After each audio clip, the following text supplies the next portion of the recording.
Welcome to BYU Radio's Big Stories, a show dedicated to the incredible tales surrounding the opponents of the BYU Cougars. I'm your host, Cleon Wall. It's a story that's never happened before and never happened since. Legendary University of Oklahoma football coach Barry Switzer could spin a yarn or two about the guys he's coached. But there is one story that is special to him. You can't name me a school that's had three brothers start at the same time, side by side, and all make All-America and accomplish what they did, win the games that they won. We're a dominant force in college football, and so I've always wanted that story told, and I wanted it always to live. This story is much more than the play of three amazing football players.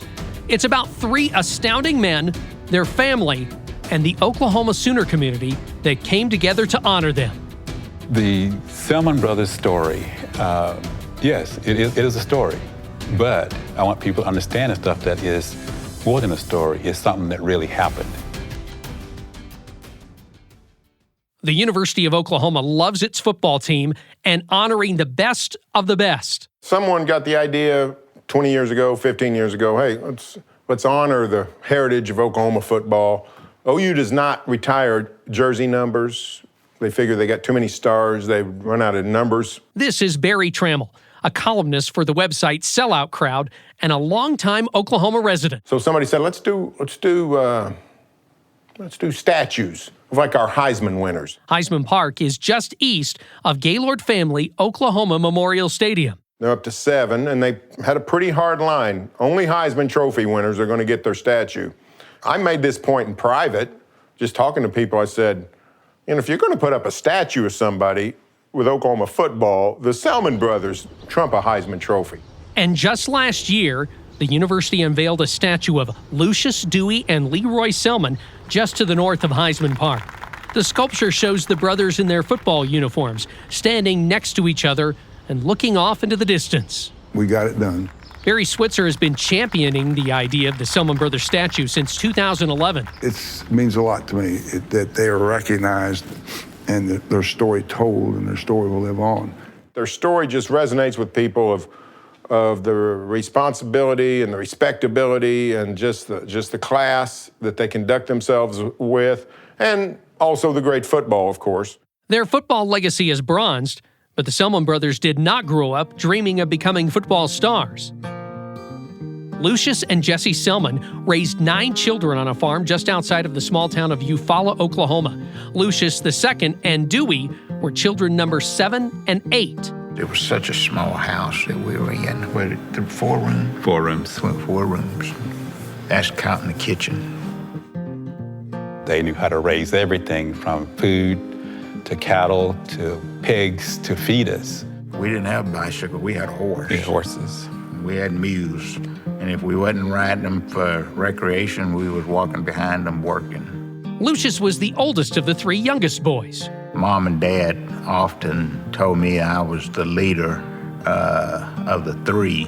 And then when they start looking at things, I would be the one get chewed out on. You did this, you did that. They wouldn't have did that if it wouldn't have been for you. And I'm sitting there thinking, that's probably right. Lucious and baby brother Lee Roy were always in trouble with their parents. Leroy just would not, he just could not fathom the idea that his bigger brother, older brother, would tell him something to do that wasn't right and everything.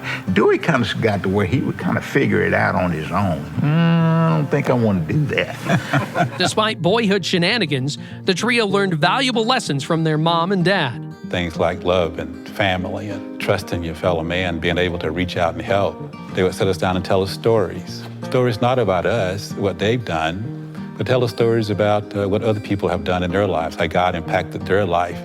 And they wanted us to learn that early on. And it was something that we took to heart. One of Mama's favorite slogans was, don't tell me what you're going to do, tell me what you did. We're just a humble family brought up by 2 humble parents that knew God, and they instilled that in us. But their parents didn't teach them the game of football. We didn't care about football. Football would come on television, and we chose just to turn the TV off and get out of there, get out of the house. Then a football coach spotted Lucious running around the track one day at school and thought he could turn him into a football player. So he asked Lucious to come lift some weights. And he put it up there, and I didn't know what I was doing. I just got up under the bar, and I lift what he put on there. And he put some more on there, and I lift that. And he said, I don't have a high school kid that can lift that much weight. And I'm in I'm going into the eighth grade.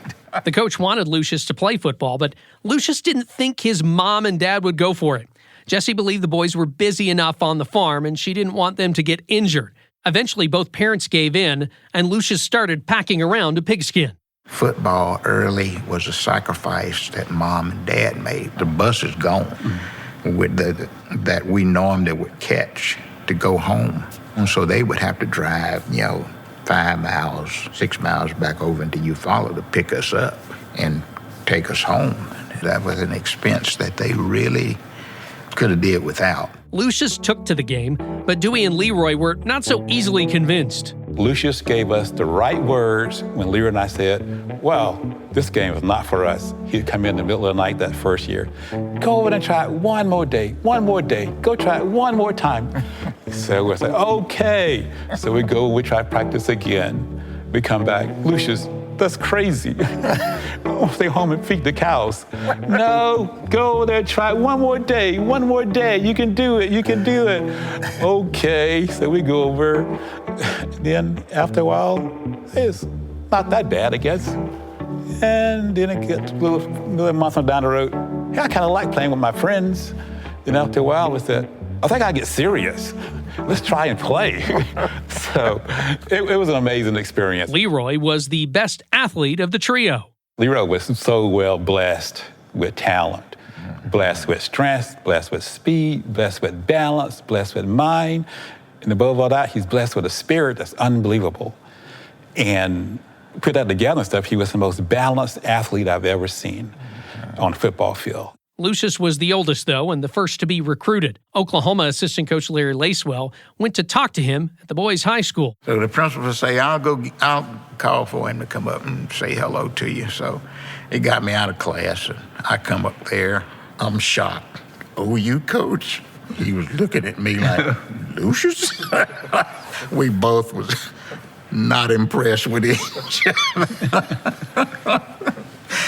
Coach Lacewell, now he was smart.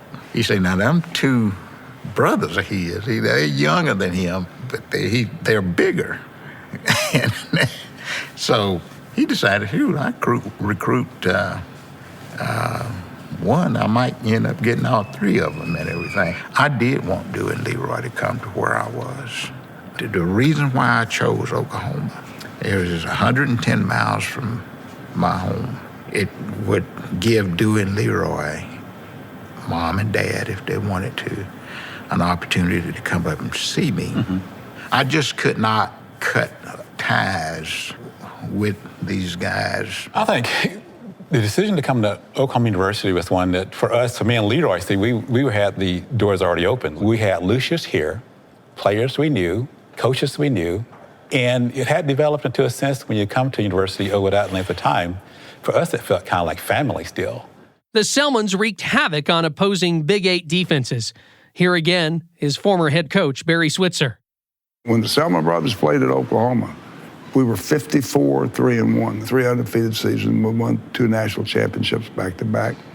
I remember in 1974, when we were undefeated national champions, we scored 473 points and only had 92 scored on us. We started playing a defensive front, 8 dropping and only rushed 3. And someone asked us, who invented that defense? And our defensive coordinator, Larry Lacewell, said, Mrs. Selmon. Lucious not only remained the leader of the 3 brothers, but a leader on the team. Coach Switzer remembers a time when Lucious discovered a football player was stealing from fellow teammates. He got a key, went in this guy's room. This guy was a kleptomaniac, and opened the door and went in his closet, and there was a lot of stuff people were missing. Well, he waited on the guy to get come back. And when the guy came back to the room, he said, pack your bags, and I'm taking you to the bus station. I bought a one-way ticket back to Houston, and we don't want you around here. And about 3 days later, I'm out there in the field. I got all the guys up, And I said, hey, where's so-and-so? I hadn't seen him in 3 days. Anybody know what's happened to him? And no one said anything. And finally, Lucious stood up and says, Coach, he went back to Houston. He said, why did he do that? Because I bought him a ticket to go. Hey, we don't want him here. I said, okay. So that's how I believed in Lucious and the type of person he was. That great leader and a great person, and took responsibility and leadership himself. The Selmons' amazing success continued after each of them were named All-Americans at Oklahoma. Lucious played in the World Football League and then got into coaching. Dewey was the Tampa Bay Buccaneers' second-round draft pick in 1976 and played 6 years in the NFL before going on to different educational and business ventures. Lee Roy was drafted number 1 overall by the Buccaneers in 1976 and was eventually elected to both the college and pro football halls of fame. The Selmon siblings' football acumen was impressive, but how they influenced people off the field was awe-inspiring. I mean, you run into Dewey at the grocery store, and he just charms you with talk about your life and his, and just things about living on planet Earth. This again is columnist Barry Tramel. Dewey's family, he raises 4 kids, and he starts adopting more. I got evicted from my childhood bedroom when I was in college because my parents adopted 3 kids from Liberia, West Africa. Zach Selmon is Dewey's son. I think me and some of my sisters were like, oh, you're going to adopt 3 more kids? But that's their heart. So they adopted 3 kids sight unseen. Zach is also Mississippi State's athletic director. I didn't know about the football success. And they never talked about football. It was always about how are you doing in school? How's your faith? Like, what are you doing for other people? My dad was a philosophy major, and I always wanted to get spankings if I got in trouble, but he would give us lectures. And so I think it was always like controlling your mind and kind of really building yourself from within. So I've always had, I think, a depth to me because of him. And then after college, I didn't know exactly what I wanted to do. But luckily, I had my uncle Lee Roy, who had previously been the athletics director at the University of South Florida. And I remember going to Tampa growing up and seeing what he was doing, building that football program. And I also had Uncle Lucious, who was a longtime football coach. Lucious and Dewey both felt that Lee Roy was the best of the triumvirate, and not just on the football field. It's his heart, and his humility, and his love, and his caring that identifies him. That if you're in need, he would want to satisfy that need. If you're hungry, he would want to feed you. If you need someone to talk to, he wanted to talk to you. If you needed love, he would give you that in a heartbeat. And he would tell you this, don't be like me. I want you to be the very best of what God made you to be. I don't hesitate to say I wish I could have been like him. But he was such a nice guy. And when he went on to be with the Lord and everything, had to be one of the saddest days of my life. Lee Roy died in 2011, days after having a stroke. I really didn't think I would make it. You know, I just had to kind of go from hour to hour. I really think the good Lord said, there's a young man there on earth has did a lot of good things for a lot of people. He just didn't keep his success for himself. And probably did about all he can do on earth, so when we just bring him on up here where we are and let him do some good things up here. I think God blessed them with a unique set of gifts and talents that they probably didn't even realize they had growing up. They were such class gentlemen.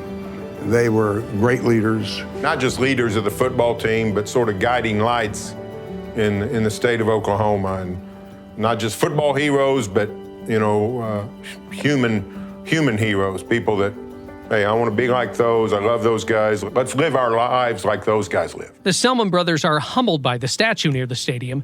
Dewey believes it represents so many good things. It's a statue that represents all 9 children of Lucious and Jesse Selmon. It represents my mom and dad who struggled there for all those years and who found, even in their toil and their struggles, they found still yet joy and hope each day. Yeah, it represents our family, not just the 3 Selmon brothers, but the whole family is involved. No person, no 3 people move forward without the help of a whole bunch of other people. That statue represents all the players who played here at Local University, their families. It represents their faith. I want them to see that. And if you look deep inside that statue, I hope you see the blessings of God himself. Not for just 3 guys who played football, but for each family who ever played, for each family who didn't play, that if we all would look at ourselves and look past ourselves, we see the greatest blessing, and that is Jesus Christ himself. Thanks for listening to BYU Radio's Big Stories. It's produced and written by me, Cleon Wall. Music and post-production by Kevin West. Make sure you watch BYUtv's Big Stories by logging on to BYUSN.com. Big Stories is a production of BYU Radio.